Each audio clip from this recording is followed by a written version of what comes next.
আসসালামু আলাইকুম। ওয়ালাইকুম আসসালাম। ভালো আছেন ভাইয়া? জি আলহামদুলিল্লাহ, আপনি কেমন আছেন? জি আলহামদুলিল্লাহ ভালোই আছি। আপনি অনেকের এই যে কট দেন। আমাদের অল্প কিছুদিন হয়েছে বিয়ে হয়েছে, ভাবছিলাম যে আমার হাজবেন্ডকে একটু চেক করে দেখবো যে সে আসলে লয়াল নাকি দয়াল। আপনার হাজবেন্ড কি করে? আমার হাজবেন্ড ডাক্তার, থাকে কোথায়? সে সিলেটে ভাইয়া। নতুন বিয়ে হওয়ার পরে অনেক কিছুই দেখছি, তো আসলে সে আমারে বলে যে আমি তোমার অনেক ভালোবাসি, দেখি যে কেমন ভালোবাসে সে আমারে। ঠিক আছে, আপনি নাম্বারটা দেন। আচ্ছা ভাইয়া, আমি নাম্বার দিচ্ছি। আচ্ছা। আসসালামু আলাইকুম। জি ওয়ালাইকুম আসসালাম। কেমন আছেন? এই তো আলহামদুলিল্লাহ। বান্ধবী নাকি? বান্ধবী?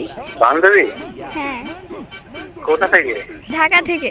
কোন বান্ধবী চিনতে পারতেছি না তো। নুসরাত ফারিয়া।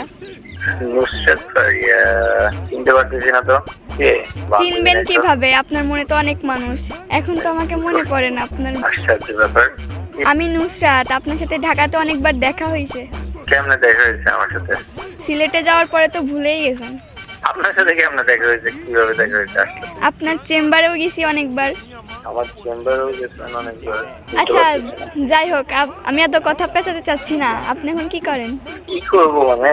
কি আপনি, কি আপনার সাথে পরিচয়টা দেন। আচ্ছা, চিনবেন পরে। আপনি কি করেন? আমি তো বসে আছি। 5 মিনিট কি আমার সাথে কথা বলা যাবে? হ্যাঁ, এই যে কথা বলতেছি তো। আচ্ছা, একটা